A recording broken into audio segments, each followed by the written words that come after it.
Welcome to Embrace Joy, walking the road to restoration. As we stop our virtual hike together, today I want to talk a little bit about how many of us have been diagnosed with chronic illnesses. Having a health challenge affects us daily, especially when we have expectations to meet as a mom, as a wife, an employee. And so for me, I have been living with a chronic illness since birth. I have a very rare genetic condition that affects the mitochondrial system. It is a very rare condition, and I've been told that it is progressive and has no cure or treatment. When I found out exactly what was going to happen with that health challenge, I went through all 5 stages of grief: denial, anger, blame, depression, and then acceptance. I'm wondering if you went through the same stages when you found out that you were going to live with a health challenge for the rest of your life. Daily, I struggle with what my sense of identity is going to be. I put a lot of energy into becoming a teacher, many, many years of education. And so when I found out I was no longer going to be able to work because of the progression of that disease, I wondered what my purpose actually was going to be. As my disease progressed, it ended up being that I was not the mom that I needed to be. So that sense of identity I really struggled with, and I'm going to explain that here a little bit because I'm sure that you have that as well. Every day, though, I never know how my symptoms are going to affect me. There may be days that my symptoms are okay and I am able to be the mom, the employee, to be great at the ministry that I have. And there's other days, like I said, that I'm not able to perform like I need to perform. There was a lady in the chronic illness community that came up with an analogy that each one of us is given a certain amount of spoons each day. One day we may only have one spoon. When we get up, we only have enough energy then to do one thing, maybe take a shower. There may be a day that you are given 3 spoons. So, how much energy and how you're going to use those 3 spoons is something you have to figure out. Maybe you take a shower, you're able to clean a little bit around your house, and then maybe make a dinner. And then there's other days that you have no spoons. So then, therefore, you are bedridden. And throughout my life, there have been days that I have no spoons. Some days I have maybe 10, maybe 12, and I'm able to do a lot more that particular day.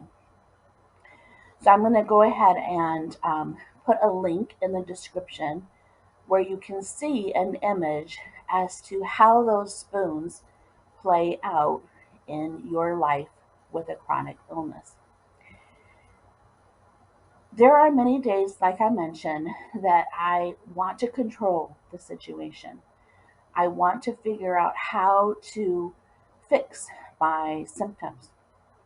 I want to hike up and down the lakes here in Michigan. I want to see every single lighthouse.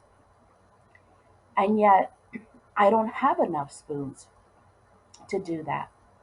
There may be some days that I have enough spoons where I can walk around the neighborhood, maybe a block, maybe 2 blocks.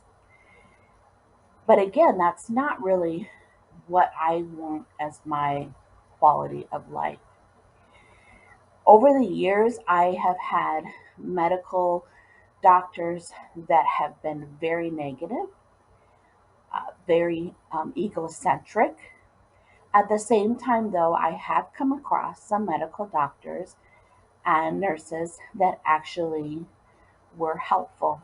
The majority of the time, though, was communicating with a medical team that brought on stress, anxiety, and bitterness. If you haven't thought about it, sometimes there's a lot of medical gaslighting where they don't believe you, there's neglect, there is blame that maybe you caused whatever illness that you actually have. And so dealing with that on top of your chronic illness is something that I want you to know is normal. What I love about those of us who have a chronic illness is we have a community and help each other. I'm on Instagram at joy.embracejoycoaching, and I would love to go ahead and communicate with you about what's going on in our life, maybe some tools and tricks that I have learned over the years in dealing with the medical community, maybe testing that may they have not done and maybe need to be doing. And so we can learn from each other. Even understanding and supporting each other when we have to spend so much time calling the insurance companies to get pre authorizations for medicine, for procedures, being on the phone forever to resolve claims that weren't paid correctly, making appointments with multiple doctors. I believe me, I know how much that takes out of our life.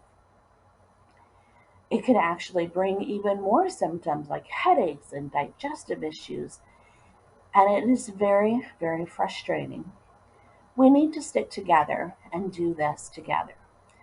I want you to know that there is a way that you can have a better day. First of all, when you have more spoons, let's say, for example, you wake up and you have 10 spoons. What I do is I will make up 5 or 6 meals at one time, put them in the freezer. I use an instant pot, so it makes it a lot easier. You can actually take food, frozen food, out of the freezer and put that in the instant pot, and it is ready within 20 minutes. And so then I can bag that up, put those servings in the freezer. So when I wake up and there's a day I have no spoons, I have a meal already set up. I also have individuals who help me with laundry. I get my groceries delivered, and all of that helps me to make sure that I keep my spoons used for things that I normally don't have spoons for. One of the other things that is helpful for me is to speak up, especially with medical doctors. If they are not doing the tests that they need to be doing, they are not explaining the test results where I can understand them. I speak up. We need to be our patient advocate. So don't be afraid to speak up, not just with the medical community, but your caregivers as well. Speak up and let them know what they might be doing that they could be doing better for you. It's okay to ask for help. And this is something I have to tell myself every day, that it's okay to ask for help. You know, that for many, many years, I have not been able to even pick up a gallon of milk to pour a drink. Well, guess what? I can buy 3 2 liters of milk because I can lift one of them. And then I have those in my refrigerator rather than buying a gallon. Then I buy the smaller things of milk. So again, I'm realizing that I have to make a change in how I do life in order to go ahead and have less pain. Take time for yourself.